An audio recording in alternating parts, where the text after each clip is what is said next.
ವಂದನೆಗಳು. ವಂದನೆಗಳು ಬ್ರದರ್. ವಂದನೆಗಳು. ಪ್ರಾರ್ಥನೆ ಮಾಡಿಕೊಳ್ಳೋಣ. ಪ್ರೀತಿ ಸ್ವರೂಪನಾದ ತಂದೆಯಾದ ದೇವರೇ, ನಿಮ್ಮ ಪರಿಶುದ್ಧವಾದ ನಾಮಕ್ಕಾಗಿ ನಿಮಗೆ ವಂದನೆಗಳನ್ನು ಸಲ್ಲಿಸುತ್ತೇವೆ ಸ್ವಾಮಿ. ಕರ್ತನೆ, ಈ ಮುಂಜಾನೆ ವೇಳೆಯಲ್ಲಿ ನಿಮ್ಮ ಪಾದದ ಸನ್ನಿಧಾನದಲ್ಲಿ ಚಿಕ್ಕ ಹಿಂಡಾಗಿ ನಾವೆಲ್ಲರೂ ಸೇರಿ ನಿಮ್ಮ ಅಮೂಲ್ಯವಾದ ಮಾತುಗಳನ್ನು ಧ್ಯಾನಿಸಲು ನಮಗೆ ಕೊಟ್ಟ ಈ ಶ್ರೇಷ್ಠ ಸಮಯಕ್ಕಾಗಿ ನಿಮಗೆ ವಂದನೆಗಳು. ಕರ್ತನೆ, ದಿನ ನಮಗೆ ಬೇಕಾಗಿರುವಂತಹ ಮಾತುಗಳನ್ನು ತಿಳಿಯಪಡಿಸಿ ನಿಮ್ಮ ಮಾತುಗಳಲ್ಲಿ ನಾವು ವಿಧೇಯರಾಗಿ ಜೀವಿಸುವಂತಹ ಒಳ್ಳೆಯ ಮನಸ್ಸನ್ನು, ಜ್ಞಾನವನ್ನು ನೀವು ನಮಗೆ ಕೊಟ್ಟು ನಡೆಸಬೇಕೆಂಬುದಾಗಿ ಬೇಡಿಕೊಳ್ಳುತ್ತಾ, ಯೇಸು ಕ್ರಿಸ್ತರವರ ಪರಿಶುದ್ಧವಾದ ನಾಮದಲ್ಲಿ ಪ್ರಾರ್ಥಿಸಿ ಬೇಡಿ ಹೊಂದಿದ್ದೇನೆ ತಂದೆಯಾದ ದೇವರೇ, ಆಮೆನ್.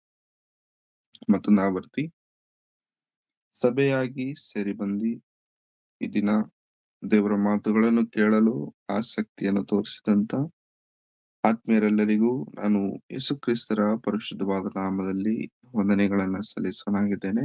ಪ್ರೇರೆ, ಮನುಷ್ಯನ ಜೀವನ, ಮನುಷ್ಯನ ಬದುಕು ಒಮ್ಮೆ ನಾವು ನೋಡುವಾಗ ಮನುಷ್ಯನಿಗೆ ಕೆಲವೊಂದು ಇಷ್ಟವಾದವುಗಳಿದಾವೆ, ಇಷ್ಟವಿಲ್ಲದೆ ಇರುವವುಗಳು ಇದಾವೆ. ಇಷ್ಟವಾದವುಗಳೊಂದಿಗೆ ಮನುಷ್ಯನು ಹೆಚ್ಚಾಗಿ ಸಮಯ ಕೊಡಬೇಕು, ಸಮಯ ಸ್ಪೆಂಡ್ ಮಾಡಬೇಕು ಅನ್ಕೊಳ್ತಾನೆ. ಇಷ್ಟವಿಲ್ಲದೆ ಇರುವುದರ ಜೊತೆಗೆ ಮನುಷ್ಯನಿರೋದಕ್ಕೆ ಇಷ್ಟಪಡಲ್ಲ. ಅದು ಸ್ವಲ್ಪವೇ ಆಗಿರಬಹುದು, ಜಾಸ್ತಿನೇ ಆಗಿರಬಹುದು. ಅಂದ್ರೆ ಮನುಷ್ಯನಿಗೆ ಇಷ್ಟ ಆಗುವಂತದ್ದು ಸ್ವಲ್ಪವಾಗಿದ್ದರೂ ಮನುಷ್ಯನು ಆ ಸ್ವಲ್ಪ ಇಷ್ಟ ಆಗಿರೋ ಜೊತೆಗೆ ಇರೋದಕ್ಕೆ ಇಷ್ಟಪಡ್ತಾನೆ. ಮನುಷ್ಯನಿಗೆ ಇಷ್ಟ ಆಗದೇ ಇರುವಂತದ್ದು ಸ್ವಲ್ಪವೇ ಆಗಿದ್ದರೂ ಕೂಡ ಆ ಸ್ವಲ್ಪವು ಮನುಷ್ಯನಿಗೆ ಬೇಡ. ಅಂದ್ರೆ ನಮಗೆ ಆದಂತ ಕೆಲವೊಂದು ಇಚ್ಛೆಗಳು, ನಮ್ಮದೇ ಆದಂತ ಕೆಲವೊಂದು ಬಯಕೆಗಳು, ನಮ್ಮದೇ ಆದಂತ ಕೆಲವೊಂದು ಟೇಸ್ಟ್ ಅನ್ನೋದಿದೆ. ಅದರಲ್ಲಿ ಒಳ್ಳೆಯದು ಕೆಟ್ಟದು. ಟೇಸ್ಟ್ ಅನ್ನೋದಕ್ಕಿಂತ ಅಭಿಪ್ರಾಯಗಳು ಇದಾವೆ, ಒಂದು ಪಾಸಿಟಿವ್, ಇನ್ನೊಂದು ನೆಗೆಟಿವ್. ಆದ್ರೆ ನೆಗೆಟಿವಿಟಿ ಬಗ್ಗೆ ಅಥವಾ ಕೆಟ್ಟದರ ಬಗ್ಗೆ ನಾವು ಜಾಸ್ತಿ ಯೋಚನೆ ಮಾಡುವಾಗ ಕೆಟ್ಟದು ಅನೇಕ ವಿಧವಾಗಿ ಇರುತ್ತೆ ಪ್ರಿಯರೇ. ಕೆಟ್ಟದು ಅನೇಕ ವಿಧವಾಗಿರುವಂತ ಈ ಒಂದು ನೆಗೆಟಿವಿಟಿ ಅಥವಾ ಕೆಟ್ಟದು ಮನುಷ್ಯನಿಗೆ ಪ್ರಯೋಜನಕರವಾಗಿರುತ್ತ ಅಂತಂದ್ರೆ ಮನುಷ್ಯನಿಗೆ ಕೆಲವೊಮ್ಮೆ ಪ್ರಯೋಜನಕರವಾಗಿರುತ್ತೆ, ತುಂಬಾ ಸತಿ ಪ್ರಯೋಜನಕರವಾಗದೇ ಇರುವಂತದ್ದಾಗಿರುತ್ತೆ. ಮನುಷ್ಯನಿಗೆ ಇಷ್ಟ ಇಲ್ಲದೆ ಇರುವಂತದ್ದು ಏನಂತಂದ್ರೆ ತನ್ನ ಜೀವನದಲ್ಲಿ ನೋವು ಮನುಷ್ಯನಿಗೆ ಇಷ್ಟ ಇಲ್ಲ. ಮನುಷ್ಯನಿಗೆ ನೋವು ಅನ್ನೋದು ಇಷ್ಟ ಇಲ್ಲ. ನಮಗೆ ಆಗಲಿ, ನಮಗೆ ನೋವು ಇಷ್ಟನ ಅಂತಂದ್ರೆ ನೋವು ಇಷ್ಟ ಇಲ್ಲ. ಯಾಕಂದ್ರೆ ಆ ನೋವು ತುಂಬಾ ರೋದನೆ ಕೊಡುತ್ತೆ, ಶೋಧನೆ ಕೊಡುತ್ತೆ. ನೋವು ಯಾರಿಗೂ ಇಷ್ಟ ಇರೋದಿಲ್ಲ. ಆದ್ರೆ ಒಂದು ಮಗು ತಾಯಿ ಹೊಟ್ಟೆಯಿಂದ ತೆಗೆದಿದ ತಕ್ಷಣ ಅಳ್ಳಿಲ್ಲ ಅಂದ್ಕೊಳ್ಳಿ. ತಾಯಿ ಹೊಟ್ಟೆಯಿಂದ ಮಗು ಬಂದಿದ ತಕ್ಷಣ ಮಗು ಅಳ್ಬೇಕು. ಅಳ್ತಿಲ್ಲ ಅನ್ಕೊಳ್ಳಿ, ಡಾಕ್ಟರ್ ಏನ್ ಮಾಡ್ತಾರೆ, ಆ ಮಗು ಕಾಲಿಡ್ಕೊಂಡು ತಲೆ ಕೆಳಗ್ ಮಾಡಿ ಬೆನ್ನು ಜಾಗದಲ್ಲಿ, ಹಿಂದೆ ಜಾಗದಲ್ಲಿ ಜೋರಾಗಿ ಹೊಡಿತಾರೆ. ಇವಾಗ ಆ ಸಂದರ್ಭವನ್ನ ತಾಯಿ ಆಗ್ಲಿ ತಂದೆ ಆಗ್ಲಿ ನೋಡ್ತಿದ್ದಾರೆ ಅಂತಂದ್ರೆ ತಾಯಿ ತಂದೆ ಅದನ್ನ ನೋಡಿ ತಡ್ಕೊಂಡಿರಕ್ ಆಗತ್ತಾ ಅಂತಂದ್ರೆ ತಡ್ಕೊಂಡಿರಕ್ಕಾಗಲ್ಲ. ಆ ಹೊಡಿತಿರುವಂತದ್ದನ್ನ ನೋಡಿ ತಾಯಿ ತಂದೆ ಖುಷಿಯಾಗಿರಕ್ಕಾಗತ್ತೆ ಅಂತಂದ್ರೆ ಖಂಡಿತ ಇರಕ್ಕಾಗಲ್ಲ. ಆದ್ರೆ ಆ ಡಾಕ್ಟರ್ನ ಕೇಳಿ, ಡಾಕ್ಟ್ರೆ ಆ ಮಗು ಈಗ ತಾನೇ ಹುಟ್ಟಿದೆ, ಇನ್ನೂ ಏನಂತಾರೆ ಮೂಳೆಗಳು ಕೂಡ ಸರಿಯಾಗಿ ಬೆಳೆದಿಲ್ಲ, ಅವಾಗ ಹುಟ್ಟಿರುವಂತ ಮಗು ಯಾಕೆ ಡಾಕ್ಟರ್ ಹೊಡೆದ್ರೆ ಅಂತ ಕೇಳಿದ್ರೆ ಆ ಡಾಕ್ಟರ್ ಹೇಳುವಂತ ಒಂದೇ ಮಾತು, ಮನುಷ್ಯನ ಜೀವನದಲ್ಲಿ ಅಥವಾ ಮನುಷ್ಯನ ಬದುಕಲ್ಲಿರುವಂತಹ ಲಕ್ಷಣಗಳಲ್ಲಿ ಒಂದು ಲಕ್ಷಣವೇ ಸ್ಪಂದನೆ. ಸ್ಪಂದಿಸುತ್ತಾನೆ ಮನುಷ್ಯ. ಹೆಸರಿಟ್ಟು ಕರೆದ್ರೆ ಸ್ಪಂದಿಸುತ್ತಾನೆ. ಒಡೆದ್ರೆ ಅಳ್ತಾನೆ. ಇವಾಗ ಮನುಷ್ಯನಿಗೆ ಸ್ಪಂದನೆ ಇಲ್ಲ ಅಂತಂದ್ರೆ ಅರ್ಥ ಅವನ್ ಬದುಕಿಲ್ಲ ಅಂತ. ನಮ್ಮ ಜೀವನದಲ್ಲೂ ಕೂಡ ಪ್ರಿಯರೇ ನೋವು ಮುಖ್ಯನಾ ಅಂತಂದ್ರೆ, ನೋವು ಕೊಟ್ಟಾಗ ನೋವಿಗೆ ಸ್ಪಂದಿಸಿದಾಗ ನಾವು ನೀವು ಬದುಕಿದ್ದೇವೆ ಅಂತ ಅರ್ಥ. ಇಲ್ಲ ಅಂತಂದ್ರೆ ನಾವು ನೀವು ಕೂಡ ಬದುಕಿದ್ದೇವೆ ಅಂತ ಹೇಳಲಿಕ್ಕೆ ಆಗದೆ ಇರುವಂತ ಪರಿಸ್ಥಿತಿಯಲ್ಲಿ ಇದ್ದೇವೆ. ಆಮ್, ಆ ಪಾಪು ಆ ಆ ಆ ಚಿಕ್ಕ ಹುಡುಗ ತಾಯಿ ಹೊಟ್ಟೆಯಿಂದ ಬಂದಿದ ತಕ್ಷಣನೇ ಅವನ್ನ ಯಾಕೆ ಹೊಡಿತಿದ್ದಾನೆ ಆ ಡಾಕ್ಟರ್ ಅಂತಂದ್ರೆ, ಹೊಡೆದಿದ ತಕ್ಷಣ ಆ ನೋವಿಗೆ ಆ ಏಟಿಗೆ ಅವನು ಸ್ಪಂದಿಸದ್ನ ಬದುಕ್ದ. ಆ ಏಟಿಗೆ ಅವನು ರಿಕವರ್ ಆದ್ನ, ಸ್ಪಂದಿಸುತ್ತಿದ್ದಾನ, ಆದ್ರೆ ಅವನು ಉಳ್ಕೊಂಡ. ಸ್ಪಂದಿಸುತ್ತಿಲ್ವಾ? ಆ ಏಟಿಗೆ ಆ ನೋವಿಗೆ ಎಷ್ಟು ಹೊಡೆದ್ರು ಕೂಡ ಅವನು ಅಳ್ತಿಲ್ವಾ? ಅಳ್ತಿಲ್ಲ ಅಂತಂದ್ರೆ ಅವನೇನಿಲ್ಲ ಅಂತ ಅರ್ಥ. ಅವನೇನಿಲ್ಲ ಅಂತ ಅರ್ಥ. ಇದು ನಮಗೆ ಅರ್ಥ ಆದ್ರೆ ಪ್ರಿಯರೇ, ದೇವರು ನಮ್ಮ ಜೀವನದಲ್ಲಿ ನೋವು ಕೊಡ್ತಾರಾ ಅಂತಂದ್ರೆ ನೋವು ಕೊಡ್ತಾರೆ. ದೇವರು ನಮ್ಮ ಜೀವನದಲ್ಲಿ ನೋವು ಕೊಡ್ತಾರಾ ಅಂತಂದ್ರೆ ದೇವರು ನೋವು ಕೊಡ್ತಾರೆ. ಇದು ಬಹಳ ಸತಿ ನಮಗೆ ಅಂಗೀಕರಿಸುವುದಕ್ಕಾಗಲಿ ಆಕ್ಸೆಪ್ಟ್ ಮಾಡೋದಕ್ಕಾಗಲಿ ಬಹಳ ಕಷ್ಟವಾಗಿರುತ್ತೆ. ದೇವರು ನೋವು ಕೊಡೋದೇನು? ದೇವರು ಹಿಂಸೆ ಕೊಡೋದೇನು? ದೇವರು ಈ ತರ ಶೋಧನೆಗಳು ಕೊಡುವುದೇನು ಎಂಬುದಾಗಿ. ಎಸ್, ದೇವರೇ ನೋವನ್ನ ಕೊಡುವಂತವರಾಗಿದ್ದಾರೆ. ಸತ್ಯವೇದದಲ್ಲಿ ಆಮ್, ಒಂದು ಒಳ್ಳೆ ಒಂದು ಸಂದರ್ಭವನ್ನ ನಾವು ನೋಡಿಕೊಳ್ಳೋಣ. ವಿಮೋಚನಾ ಕಾಂಡ. ವಿಮೋಚನಾ ಕಾಂಡ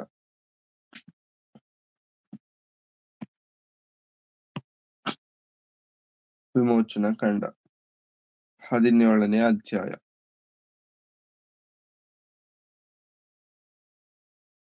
17ನೇ ಅಧ್ಯಾಯ 1-2 ವಚನಗಳನ್ನ ಓದೋಣ. 17ನೇ ಅಧ್ಯಾಯ 1-2 ವಚನ. ತರುವಾಯ ಇಸ್ರಾಯೇಲ್ಯರ ಸಮೂಹವೆಲ್ಲ ಯೆಹೋವನ ಅಪ್ಪಣೆಯ ಪ್ರಕಾರ ಸೀನ್ ಎಂಬ ಅರಣ್ಯದಿಂದ ಹೊರಟು ಮುಂದೆ ಪ್ರಯಾಣ ಮಾಡಿ ರೆಫೀದಿಮಿನಲ್ಲಿ ಇಳುಕೊಂಡರು.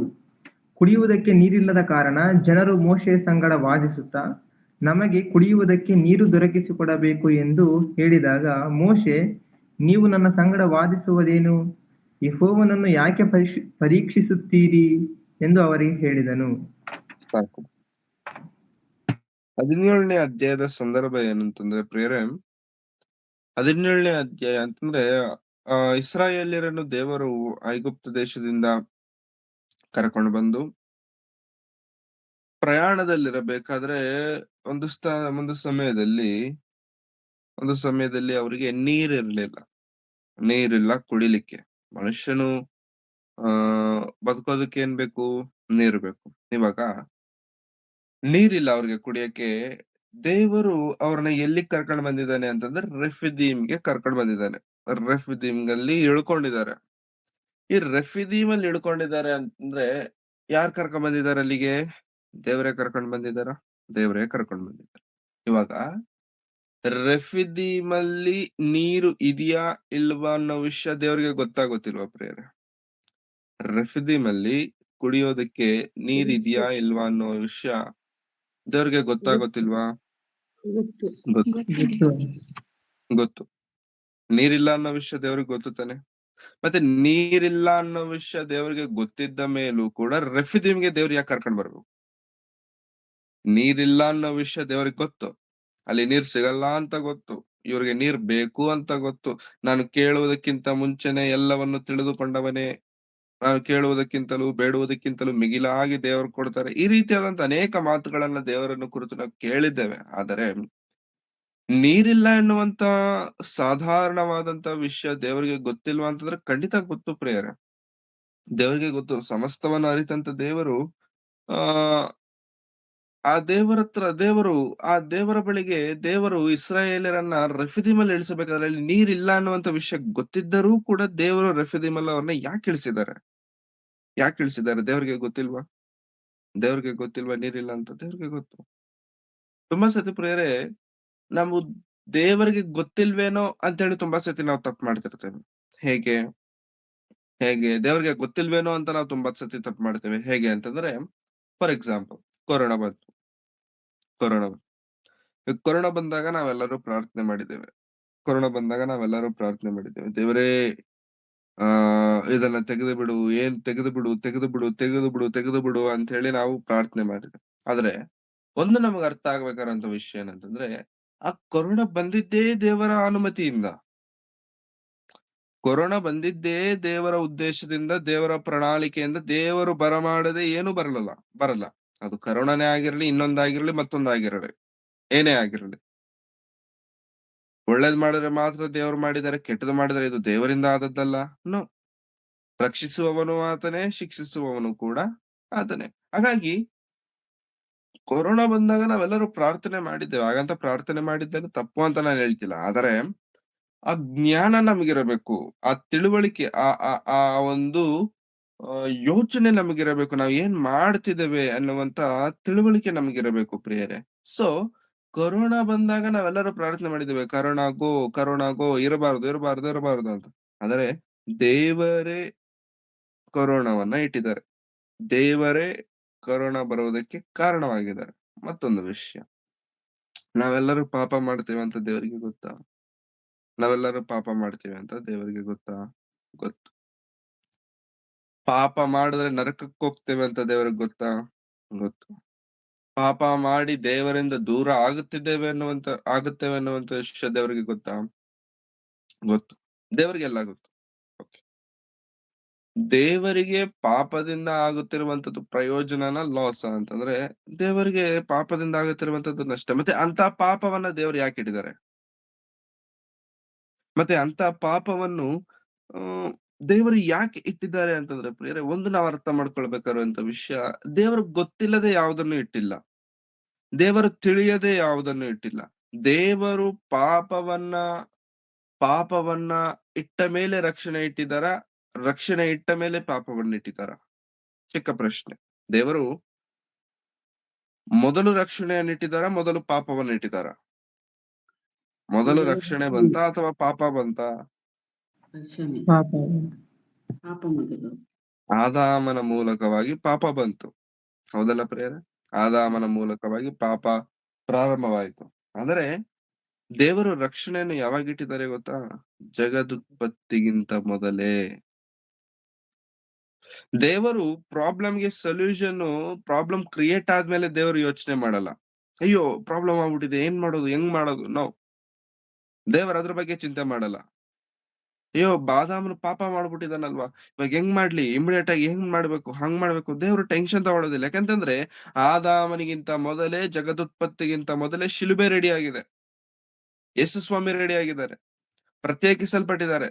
ಆತನ ಮೇಲೆ ದೇವರ ಪ್ರಣಾಳಿಕೆ ಇದೆ, ಉದ್ದೇಶವಿದೆ.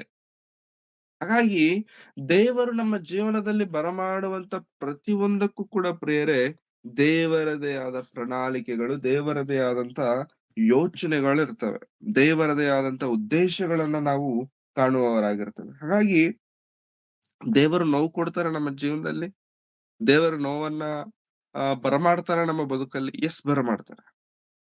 ದೇವರು ಕೆಟ್ಟದನ್ನ ಮಾಡ್ತಾರ ಅಂದ್ರೆ ಕೆಟ್ಟದನ್ನ ಮಾಡಿದ ಹಾಗೆ ದೇವರು ಮಾಡ್ತಾರೆ, ಅದ್ರ ಕೆಟ್ಟದಲ್ಲ. ದೇವರು ಕೆಟ್ಟದನ್ನ ಮಾಡಿದ ಹಾಗೆ ದೇವರು ಮಾಡ್ತಾರೆ, ಆದ್ರೆ ಅದು ಕೆಟ್ಟದಲ್ಲ. ಪ್ರಿಯರೇ, ಯಾವಾಗ್ಲೂ ಕೂಡ ನಾವು ಒಂದು ವಿಷಯ ಅರ್ಥ ಮಾಡ್ಕೊಳ್ಬೇಕು. ನಮಗೆ ಪೇಯ್ನ್ ಇದ್ದಾಗ ದೇವರು ಅರ್ಥ ಆಗ್ತಾರೆ. ನಮ್ಗೆ ಪೇಯ್ನ್ ಇದ್ದಾಗ ದೇವರು ಅರ್ಥ ಆಗ್ತಾರೆ.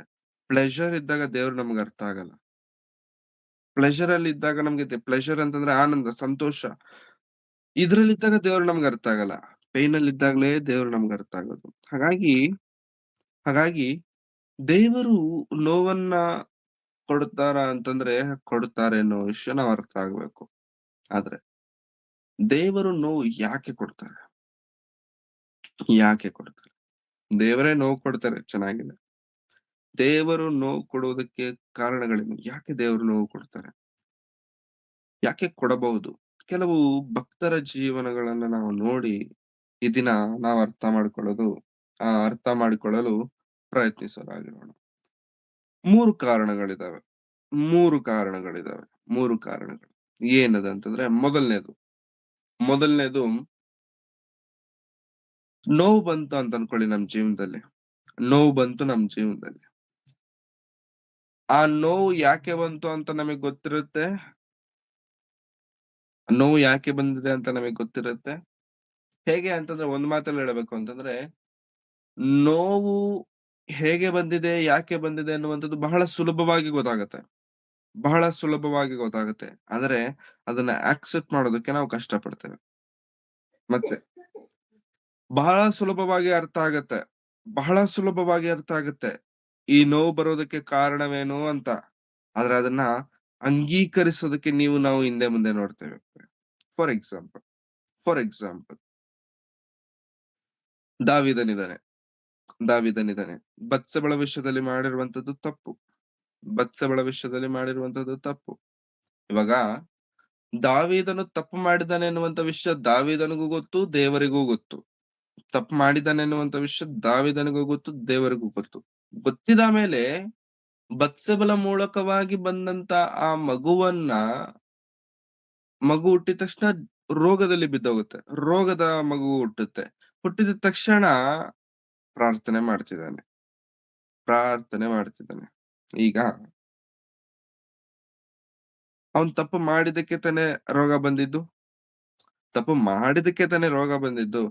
ಮಾಡಿಲ್ಲ ಅಂತಂದ್ರೆ ರೋಗ ಬರ್ತಿರ್ಲಿಲ್ಲ. ಇವಾಗ ದಾವೀದನಿಗೆ ರೋಗ ದಾವೀದನ ಮಗನಿಗೆ ರೋಗ ಬಂದಿರೋದಕ್ಕೆ ಕಾರಣ ಯಾರು? ದಾವೀದನೇ. ಅದನ್ನ ಆಕ್ಸೆಪ್ಟ್ ಮಾಡದ್ನ? ದಾವೀದನಿಗೆ ಗೊತ್ತಿಲ್ವಾ? ಗೊತ್ತು. ಮತ್ತೆ ಅದನ್ನ ಆಕ್ಸೆಪ್ಟ್ ಮಾಡದ್ನ ಅಂತಂದ್ರೆ ಆಕ್ಸೆಪ್ಟ್ ಮಾಡಿಲ್ಲ ಅದನ್ನ.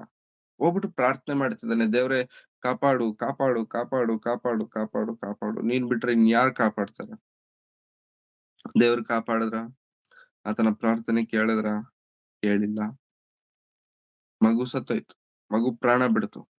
ಅವಾಗ ದಾವೀದನೆದ್ದು ಸ್ನಾನ ಮಾಡ್ಕೊಂಡು ತಲೆಗೆ ಎಣ್ಣೆ ಹಚ್ಕೊಂಡು ಡೈನಿಂಗ್ ಟೇಬಲ್ ಹತ್ರ ಕೂತ್ಕೊಂಡು ಅಡಿಗೆ ಬಡಿಸಿ ಊಟ ಮಾಡ್ತೀನಿ ಅಂತಂದ. ಅವಾಗ ಎಲ್ಲರೂ ಇಷ್ಟೊತ್ತು ಅಳ್ತಿದ್ದಲ್ಲಪ್ಪ ನೀನು, ಇಷ್ಟೊತ್ತು ಅಳ್ತಿದ್ದಲ್ಲ, ಮತ್ ಇವಾಗ ಏನ್ ಇದ್ದಕ್ಕಿದ್ದಂಗೆ ಅಂತಂದ್ರೆ ಅವಾಗ ದಾವೀದನ ಹೇಳ್ತಾನೆ, ನಾನು ಸತ್ತೋಗಿ ಅವನ ಬಳಿಗೆ ಹೋಗ್ತೇನೆ ಹೊರತು ನಾನಿವಾಗ ಅಳೋದ್ರಿಂದ ಅವನೇನ್ ಬದುಕ್ ಬರಲ್ವಲ್ಲ. ನಾನೇ ಸತ್ತು ಅವನ ಹತ್ರ ಹೋಗ್ತೇನೆ. ಹಾಗಾಗಿ ಅಳಬೇಕಾಗಿರುವಂತ ಅವಶ್ಯಕತೆ ಇಲ್ಲ. ಇನ್ನು ಮೇಲೆ ನಾನು ಅಳೋದಿಲ್ಲ. ನನ್ನ ಮಗನ ಸತ್ತೋಗ್ಬಿಟ್ಟಿದ್ದಾನೆ. ಅದು ನಾನ್ ಮಾಡಿರುವಂತ ತಪ್ಪೆ ಅಂತ ಹೇಳಿ ಅವಾಗ ತಾನು ಮಾಡಿರುವಂತ ಆ ತಪ್ಪು ಏನಾದ್ರೂ ಇದೆಯಲ್ಲ ಪ್ರೇರೆ, ಅದನ್ನ ಅಕ್ಸೆಪ್ಟ್ ಮಾಡ್ತಿರುವಂತದ್ದನ್ನ ನಾವು ನೋಡ್ಬೋದು. ಹಾಗಾಗಿ ಒಂದ್ ಮಾತಲ್ಲಿ ಹೇಳ್ಬೇಕು ಅಂತಂದ್ರೆ, ನಾವು ತಪ್ಪು ಮಾಡಿದಕ್ಕೆ ಪ್ರಾಬ್ಲಮ್ ಏನು ಎನ್ನುವಂಥದ್ದು ನಮಗ್ ಮೊದ್ಲೇ ಗೊತ್ತಾಗತ್ತೆ. ಆದ್ರೆ ತುಂಬಾ ಸತಿ ಅದನ್ನ ನಾವು ಒಪ್ಕೊಳ್ಳೋದಿಲ್ಲ. ಅದಕ್ಕೆ ಕಾರಣನೇ ನಾವಾಗಿರ್ತೇವೆ. ಅವಾಗ ದೇವ್ರು ನಮ್ಮನ್ನ ಪನಿಷ್ ಮಾಡ್ತಾರೆ. ಫಾರ್ ಎಕ್ಸಾಂಪಲ್, 3 ಜನ ಮಕ್ಕಳು ಮಣ್ಣಲ್ಲಿ ಆಟ ಆಡ್ತಿದ್ದಾರೆ. 3 ಜನ ಮಕ್ಕಳು ಮಣ್ಣಲ್ಲಿ ಆಟ ಆಡ್ತಿದ್ದಾರೆ. ಮಣ್ಣಲ್ಲಿ ಆಟ ಆಡ್ತಿರುವಂತ 3 ಜನ ಮಕ್ಕಳು ಮೇಲಿಂದ ಅಮ್ಮ ನೋಡಿದ್ರು, ಕೆಳಗೆ ಇಳ್ಕೊಂಬಂದ್ರು, ಓಡ್ ಬಂದ್ರು ಮಣ್ಣಿರೋ ಜಾಗದಲ್ಲಿ ಆಟ ಆಡ್ತಿರುವಂತ ಮಕ್ಕಳ ಜಾಗಕ್ಕೆ. ಇವಾಗ ಬಂದಂತ ತಾಯಿ ಯಾರು ನೋಡಿಯುತ್ತೆ? ಮೂರೂ ಮಂದಿಯ ನೋಡಿಯುತ್ತಾ? ಮೂರೂ ಮಂದಿಯ ನೋಡಿಯಲ್ಲ. ತನ್ನ ಮಗುವನ್ನ ಮಾತ್ರ ಹೊಡಿಯುತ್ತೆ. ತನ್ನ ಮಗನ್ನ ಮಾತ್ರ ಹೊಡ್ದು ಮಣ್ಣು ಯಾಕೋ ತಿಂತಿದ್ಯಾ, ಮಣ್ಣಲ್ಲಿ ಯಾಕೆ ಆಟ ಆಡ್ತಿದ್ಯಾ ಅಂತೇಳಿ ಎಳ್ಕೊಂಡ್ ಹೋಗ್ತಿರುತ್ತೆ. ಇವಾಗ ಎಳ್ಕೊಂಡ್ ಹೋಗ್ತಿರೋ ಗ್ಯಾಪ್ ಅಲ್ಲಿ ಅವ್ನ್ ಹೇಳ್ದ ಅನ್ಕೊಳ್ಳಿ, ನಾನು ಒಬ್ನೇ ಅಲ್ವಲ್ಲ ಇರೋದು, ನನ್ ಜೊತೆ ಅವನು ಇದಾನಲ್ಲ, ಇವನು ಇದಾನಲ್ಲ, ಅವ್ನ್ ಯಾಕೆ ಹೊಡೆದಿಲ್ಲ ಅಂತ ಕೇಳ್ದ ಅಂತ ಅಂದ್ಕೊಳ್ಳಿ, 2 ಏಟ್ ಜಾಸ್ತಿ ಬೀಳುತ್ತೆ. 2 ಏಟ್ ಜಾಸ್ತಿನೇ ಬೀಳುತ್ತೆ. ಯಾಕಂತಂದ್ರೆ ಅಲ್ಲಿ 3 ಜನ ಇದ್ರು. ಆ 3 ಜನರಲ್ಲಿ 3 ಜನ ತಪ್ಪು ಮಾಡ್ತಿದ್ದಾರೆ. ಆ 3 ಜನರಲ್ಲಿ ಒಬ್ಬನ್ನೇ ಯಾಕೆ ಹೊಡಿಬೇಕು ಅಂತಂದ್ರೆ, ಅವನು ಮಾತ್ರ ನನ್ ಮಗ ಆಗಿರೋದ್ರಿಂದ ಅವನ್ನ ಮಾತ್ರ ನಾನು ಹೊಡಿತೇನೆ. ದೇವರು ನಮ್ಮ ಜೀವನದಲ್ಲಿ ನೋವು ಕೊಡ್ತಿದ್ದಾರೆ ಅಂತಂದ್ರೆ ಕಾರಣ ಏನೋ ಗೊತ್ತಾ ಪ್ರಿಯರೇ? ನಾವು ಸರಿಯಾಗೋದಕ್ಕಾಗಿ. ದೇವರು ನಮ್ಮನ್ನ ಮಾತ್ರ ಹೊಡಿತಿದ್ದಾರೆ, ನಮಗ್ ಮಾತ್ರ ನೋವು ಕೊಡ್ತಿದ್ದಾರೆ, ಅವನ್ ಚೆನ್ನಾಗಿದ್ದಾನೆ ಅಂತಂದ್ರೆ, ನಾವು ಆತನ ಮಕ್ಕಳಾಗಿರೋದ್ರಿಂದ ದೇವ್ರು ನೋವನ್ನ ಕೊಡ್ತಿದ್ದಾರೆ. ನಾವು ಆತನಿಗೆ ಪ್ರಿಯರಾಗಿರೋದ್ರಿಂದ, ಮಕ್ಕಳಾಗಿರೋದ್ರಿಂದ ದೇವ್ರು ನೋವು ಕೊಡ್ತಿದ್ದಾರೆ. ಇಲ್ಲಾಂತಂದ್ರೆ ಎಲ್ಲರ ಹಾಗೆ ಅವನಿಗೂ ನೋವು ಕೊಟ್ಟಿಲ್ವಲ್ಲ, ನನಗ್ ಮಾತ್ರ ದೇವ್ರು ನೋವು ಕೊಟ್ಟಿದ್ದಾರೆ ಅಂತಂದ್ರೆ, yes, you are his son. ನೀನ್ ಆತನ ಮಗನಾಗಿರೋದ್ರಿಂದ ದೇವರು ನೋವು ಕೊಡ್ತಿದ್ದಾರೆ. ಹಾಗಾಗಿ ಪ್ರಿಯರೇ, ಆ ದೇವರು ಯಾರನ್ನಾದ್ರೆ ಪ್ರೀತಿ ಮಾಡ್ತಾರೋ ಅವ್ರಿಗೆ ನೋವು ಕೊಡ್ತಾರೆ. God punishes one who he loves. ದೇವರು ಯಾರನ್ನಾದ್ರೆ ಪ್ರೀತಿ ಮಾಡ್ತಾರೋ ಪ್ರಿಯರೇ, ನಮ್ಮನ್ನ ಕರೆಕ್ಟ್ ಮಾಡೋದಕ್ಕೆ, ಸರಿ ಮಾಡೋದಕ್ಕೆ ದೇವರು ಪ್ರಯತ್ನಿಸ್ತಿರ್ತಾರೆ. For example ಸಂಸೋನನು. ಸಂಸೋನನನ್ನ ದೇವರು ಆ ಜನ್ಮ ಕೊಟ್ಟಿದ್ದಕ್ಕೆ ಕಾರಣವೇನಂತಂದ್ರೆ, ಇಸ್ರಾಯೇಲ್ರನ್ನು ಕಾಪಾಡಪ್ಪ ನೀನು, ಇಸ್ರಾಯೇಲ್ಯರನ್ನು ಕಾಪಾಡು, ಇಸ್ರಾಯೇಲನ್ನು ರಕ್ಷಿಸು ಅಂತೇಳಿ ಸಂಸೋನನಿಗೆ ದೇವರು ಜನ್ಮವನ್ನ ಕೊಟ್ರೆ, ಸಂಸೋನನು ಮಾಡ್ಬೇಕಾದಂತ ಕೆಲಸ ಮಾಡಿದಿರ ಹುಡುಗಿರಿಂದ ಓಡಾಡ್ತಿದ್ದಾನೆ. ಹೌದಾ? ನನಗೆ ಆ ಹುಡುಗಿ ಇಷ್ಟ ಆದ್ಲು, ಈ ಹುಡುಗಿ ಇಷ್ಟ ಆದ್ಲು ಅಂತೇಳಿ. ಇದ್ ಮಾಡ್ತಿದ ತಕ್ಷಣ ದೇವ್ರು ಎಳ್ಕೊಂಬಂದು ಏನ್ ಮಾಡ್ತಿದ್ಯಾ ನೀನು? ಹ್ಮ್ ಏನ್ ಮಾಡ್ತಿದ್ಯಾ? ಬುದ್ಧಿ ಇದ್ಯಾ? ಅಂತೇಳಿ ಕೂದ್ಲು ಕಟ್ ಮಾಡ್ಸಿದ್ರು. ಕಣ್ ಕಿತ್ತಾಕ್ಸಿದ್ರು. ಕಿತ್ತಾಕದ ಮೇಲೆ ಅವಾಗ ಸಂಸೋನನಿಗೆ ಗೊತ್ತಾಗ್ತಿದೆ, ನಾನ್ ಮಾಡ್ತಿರೋದ್ ತಪ್ಪು ಅಂತ. ಅವಾಗ ದೇವ್ರ ಹತ್ರ ಪ್ರಾರ್ಥನೆ ಮಾಡ್ತೇನೆ, ದೇವ್ರೇ ನನ್ನ ಕ್ಷಮಿಸ್ಬಿಡು, ನಾನ್ ತಪ್ಪು ಮಾಡ್ಬಿಟ್ಟೆ, ಈ ಒಂದು ಬಾರಿ ನನಗೆ ಶಕ್ತಿ ಕೊಡು ಅಂತ. ಅಂದ್ರೆ ದೇವರು ನಮ್ಮನ್ನ ಪನಿಷ್ ಮಾಡೋವರೆಗೂ ಕೂಡ ನಮಗ್ ಗೊತ್ತಾಗಲ್ಲ ನಾವ್ ಏನ್ ತಪ್ಪು ಮಾಡ್ತಿದ್ದೇವೆ ಅಂತ. ಕೆಲವೊಮ್ಮೆ ಬೇಗ ಗೊತ್ತಾಗತ್ತೆ, ಕೆಲವೊಮ್ಮೆ ಗೊತ್ತಾಗೋದಕ್ಕೆ ಟೈಮ್ ಬೇಕಾಗತ್ತೆ. ಅದು ನಮ್ಮಿಂದನೇ ಆಗಿದೆ ಆ ತಪ್ಪು. ನಮ್ಮಿಂದ ಆದಂತ ತಪ್ಪುಗಳಿಂದ ನಾವು ಅನುಭವಿಸುವಂತ ನೋವು ಮೊದಲನೇದು. ನಮ್ಮಿಂದ ಆಗುವಂತ ತಪ್ಪನ್ನ ನಾವು ಅನುಭವಿಸುವಂತದ್ದು ಮೊದಲನೇದು. ಅದು ತಪ್ಪು, ಅದು ನೋವು, ಅದು ಮೊದಲನೇದು. ಬೇರೆ ಒಂದು ವಿಷಯ ನಾನು ಹೇಳೋದಕ್ಕೆ ಇಷ್ಟಪಡ್ತೇನೆ. ನಾವು ತಪ್ಪು ಮಾಡಿದ ತಕ್ಷಣ ದೇವರೇ ನಿನ್ನ ಕೃಪೆ ತೋರಿಸು ನನ್ನ ಮೇಲೆ. ನಮ್ಮ ಜೀವನದಲ್ಲಿ ಏನೋ ನೋವು ಬಂದಿದ ತಕ್ಷಣ, ಸಂಕಟಗಳು ಬಂದಿದ ತಕ್ಷಣ, ದೇವ್ರೇ ನಿನ್ನ ಕೃಪೆ ನನ್ನ ಮೇಲೆ ಇರ್ಲಿ, ನಿನ್ನ ಕೃಪೆ ನನಗ್ ಕೊಡು, ನಿನ್ನ ಸಹಾಯ ನನಗ್ ಕೊಡು, ನಿನ್ನ ಕೃಪೆಯಲ್ಲಿ ನನ್ನನ್ನು ಬಲಪಡಿಸು ಅಂತ ಒಂದು ವೇಳೆ ದೇವರನ್ನ ನಾವು ಕೇಳುವುದಾದ್ರೆ, ನನಗೆ ನ್ಯಾಯ ಒದಗಿಸಿಕೊಡು ಅಂತ ದೇವರನ್ನ ಕೇಳುವುದಾದ್ರೆ ತಪ್ಪಾಗತ್ತೆ. ಯಾಕೆಂತಂದ್ರೆ ದೇವರೊಂದು ವೇಳೆ ನ್ಯಾಯ ಮಾಡ್ಬೇಕು, ದೇವರೊಂದು ವೇಳೆ ನ್ಯಾಯ ತೀರಿಸಬೇಕು ಅಂತಂದ್ರೆ, ದೇವರು ಮಾಡ್ಬೇಕಾಗಿರುವಂತ ನ್ಯಾಯ ನಮ್ಮನ್ನ ನರಕಕ್ಕೆ ಕಳಿಸಬೇಕಾಗಿರುವಂತದ್ದೇ. ದೇವರು ಮಾಡುವಂತ ನ್ಯಾಯ ನಮ್ಮನ್ನ ನರಕಕ್ಕೆ ಕಳಿಸುವಂತದ್ದು. ಅದಕ್ಕಾಗಿ ದೇವರ ಹತ್ರ ಯಾವತ್ತೂ ನ್ಯಾಯವನ್ನ ಕೇಳೋದಕ್ಕೆ ಹೋಗ್ಬೇಡಿ. ದೇವರ ಹತ್ರ ನಾವು, ದೇವರೇ ನಿನ್ನ ಕೃಪೆ ನನಗೆ ಕೊಡು ಸಾಕು, ನಿನ್ನ ಕೃಪೆ ನನಗೆ ಕೊಡು ಸಾಕು. ಆತನ ಕೃಪೆ ನಮ್ಮೊಂದಿಗಿದ್ದರೆ ನಾವು ಏನಾದ್ರೂ ಮಾಡ್ಲಿಕ್ಕೆ ಸಾಧ್ಯ. ಮೊದಲನೇದು, ತಪ್ಪನ್ನ ನಾವು ತಪ್ಪು ನಮ್ಗೆ ಏನ್ ಮಾಡಿದ್ದೇವೆ ಅನ್ನುವಂಥದ್ದು ಬೇಗ ಗೊತ್ತಾಗುತ್ತೆ. ಆದ್ರೆ ಆಕ್ಸೆಪ್ಟ್ ಮಾಡೋದಕ್ಕೆ ತುಂಬಾ ಸತಿ ನಾವು ಯೋಚನೆ ಮಾಡ್ತೇವೆ. ಎರಡನೇದು ದೇವರು ನೋವು ಕೊಡೋದಕ್ಕೆ ಕಾರಣವೇನಂತಂದ್ರೆ, ನಮ್ಮನ್ನ ಕಾಪಾಡುವುದಕ್ಕಾಗಿ ದೇವರು ನೋವು ಕೊಡ್ತಾರೆ. ನಮ್ಮನ್ನ ಕಾಪಾಡುವುದಕ್ಕಾಗಿ ದೇವರು ನೋವು ಕೊಡ್ತಾರೆ. ಯಾಕೆಂತಂದ್ರೆ ಹೇಗೆ ಕಾಪಾಡೋದಕ್ಕೆ ನೋವೇನು ಅಂತಂದ್ರೆ, ದೊಡ್ಡ ನೋವಾಗದಂತೆ ಚಿಕ್ಕ ನೋವು ಮಾಡುವಂಥದ್ದು, ದೊಡ್ಡ ಏಟ ಆಗದಂತೆ ಚಿಕ್ಕ ಪೆಟ್ಟು ಮಾಡುವಂಥದ್ದು, ದೊಡ್ಡ ನೋವು ನಡೆಯದಂತೆ ಚಿಕ್ಕ ನೋವಲ್ಲೇ ದೇವರು ಸರಿ ಮಾಡುವಂಥದ್ದು. ಹೇಗೆ? ಫಾರ್ ಎಕ್ಸಾಂಪಲ್, ನಾವು ನಡೀತಾ ಇದ್ದೀವಿ, ಕಾಲ್ ಜಾರತ್, ಮುಂದಕ್ಕೆ ಬಿದ್ರೆ ಜಾಸ್ತಿ ಏಟಾಗುತ್ತಾ, ಹಿಂದಕ್ಕೆ ಬಿದ್ರೆ ಜಾಸ್ತಿ ಏಟಾಗುತ್ತಾ? ಮುಂದಕ್ಕೆ ಬಿದ್ರೆ ಜಾಸ್ತಿ ಏಟಾಗುತ್ತಾ ಅಥವಾ ಹಿಂದೆ ಬಿದ್ರೆ ಜಾಸ್ತಿ ಏಟಾಗುತ್ತಾ ಪ್ರಿಯರೇ? ಹಿಂದೆ. ಎಲ್ಲಿ ಬಿದ್ರೆ ಜಾಸ್ತಿ ಏಟಾಗುತ್ತೆ? ದೊಡ್ಡ ಏಟಾಗುತ್ತೆ ಅಂತ ನಾನು ಕೇಳ್ತಿಲ್ಲ, ಜಾಸ್ತಿ ಏಟು ಮುಂದೆ ಬಿದ್ರೆ ಜಾಸ್ತಿ. ಇವಾಗ ಮುಂದೆ ಬೀಳೋದ್ರ ಬದಲಾಗಿ ಹಿಂದೆ ಬಿದ್ರೆ ನೋವು ಕಡಿಮೆ, ಏಟು ಕಡಿಮೆ. ದೇವರು ಕೂಡ ಏನ್ ಮಾಡ್ತಾರೆ ಅಂತಂದ್ರೆ, ದೇವರು ಬೀಳಿಸ್ತಾರೆ, ದೇವರು ನೋವು ಕೊಡ್ತಾರೆ. ಎಂಥ ನೋವು ಕೊಡ್ತಾರೆ ಅಂತಂದ್ರೆ, ದೊಡ್ಡ ನೋವು ಆಗದಂತೆ ಚಿಕ್ಕ ನೋವು ಕೊಡೋದಕ್ಕೆ. ದೊಡ್ಡ ನೋವು ಆಗದಂತೆ ಚಿಕ್ಕ ನೋವನ್ನ ದೇವರು ಕೊಡ್ತಾರೆ. ಒಟ್ನಲ್ಲಿ ನೋವಂತೂ ಇರುತ್ತೆ. ತುಂಬಾ ಸತಿ ಇದೆ, ನಾವ್ ಅಂದ್ಕೊಳ್ತೇವೆ ದೇವರು ನಮ್ಮ ಪಕ್ಷದಲ್ಲಿದ್ರೆ ನನಗ್ ಕಷ್ಟಗಳೇ ಬರಲ್ಲ, ದೇವ್ರು ನನಗೆ ಇದ್ದಿದ್ರೆ ಯಾಕೆ ಕಷ್ಟಗಳು ಅಂತ. ನಾವು ಇಂಗ್ಲಿಷ್ ಅಲ್ಲಿ ಒಂದು ಒಳ್ಳೆ ಕೋಟ್ ಒಬ್ರು ವಾಟ್ಸಪ್ ಸ್ಟೇಟಸ್ ಹಾಕಿದ್ರು, ಬಹಳ ಇಷ್ಟ ಆಯ್ತು. ದೇವರು ನಮ್ಮ ನಾವೆಯಲ್ಲಿ ಅಥವಾ ನಮ್ಮ ಹಡಗಲಿದ್ದಾರೆ ಅಂತಂದ್ರೆ ಅರ್ಥ ಅಲೆಗಳು ಬರಲ್ಲ ಅಂತಲ್ಲ, ಬಿರುಗಾಳಿಗಳು ಬರಲ್ಲ ಅಂತಲ್ಲ. ನೋ, ನನ್ನ ಹಡಗಲ್ಲಿ ನನ್ನ ನಾವೆಯಲ್ಲಿ ದೇವರಿದ್ದಾರೆ ಅಂತಂದ್ರೆ ಅರ್ಥ ಅಲೆಗಳು ಬರ್ತವೆ, ಬಿರುಗಾಳಿಗಳು ಬರ್ತವೆ, ನೀರು ಬಂದು ಒಡೆಯುತ್ತೆ, ಎಲ್ಲಾ ಬಂದು ಏನೇ ಮಾಡಿದ್ರು ಕೂಡ ನನ್ನ ಹಡಗಲ್ಲಿ ಏಸು ಇರೋದ್ರಿಂದ ನನ್ನ ಹಡಗು ಮುಳುಗಲ್ಲ. ನನ್ನ ಪ್ರಯಾಣದಲ್ಲಿ ಏಸು ನನ್ನ ಜೊತೆಯಲ್ಲಿರೋದ್ರಿಂದ ನನ್ನ ಪ್ರಯಾಣದ ಒಂದು ಹಡಗು ಏನಾದ್ರೂ ಇದೆಯಲ್ಲ, ಅದು ಮುಳುಗಲ್ಲ. ದೇವರು ಕೂಡ ಪ್ರೇರಣೆ ನಮ್ಮ ಜೀವನದಲ್ಲಿ ಇದ್ದಾಗ ದೇವರು ನೋವುಗಳು ಬರ್ತವೆ, ಆದ್ರೆ ನೋವಲ್ಲೂ ಕೂಡ ದೇವರು ಬಿಡಲ್ಲ ಎನ್ನುವಂತ ವಿಷಯವನ್ನ ನಾವು ಅರ್ಥ ಮಾಡ್ಕೊಳ್ಬೇಕು. ಹಾಗಾಗಿ ಎರಡನೇದು ಏನಂತಂದ್ರೆ ನಮ್ಮನ್ನ ಪ್ರೊಟೆಕ್ಟ್ ಮಾಡುವುದಕ್ಕಾಗಿ ದೇವರು ನೋವು ಕೊಡ್ತಾರೆ. 2ನೇ ಕೊರಿಂಥ 12ನೇ ಅಧ್ಯಾಯ 2ನೇ ಕೊರಿಂಥ 12ನೇ ಅಧ್ಯಾಯ 9ನೇ ವಚನದ ಸಂದರ್ಭವನ್ನು ನೋಡೋಣ ಪ್ರಿಯರೇ. 2ನೇ ಕೊರಿಂಥ 12ನೇ ಅಧ್ಯಾಯ 9ನೇ ವಚನ. ಅದಕ್ಕಾತನು ನನ್ನ ಕೃಪೆ ನಿನಗೆ ನನ್ನ ಸಾಕು. ಕೃಪೆ ನಿನಗೆ ಸಾಕು, ಬಲಹೀನತೆಯಲ್ಲಿಯೇ ಬಲವು ಪೂರ್ಣ ಸಾರ್ಥಕವಾಗುತ್ತದೆ ಎಂದು ನನಗೆ ಹೇಳಿದ್ದಾನೆ. ಹೀಗಿರಲಾಗಿ ಕ್ರಿಸ್ತನ ಬಲವು ನನ್ನಲ್ಲಿ ನೆಲೆಗೊಂಡಿರಬೇಕೆಂದು ನನಗುಂಟಾಗುವ ನಿರ್ಬಲ ವ್ಯವಸ್ಥೆಗಳ ವಿಷಯದಲ್ಲಿಯೇ ಬಹಳ ಸಂತೋಷವಾಗಿ ಹೆಚ್ಚಳ ಪಡುವೆನು.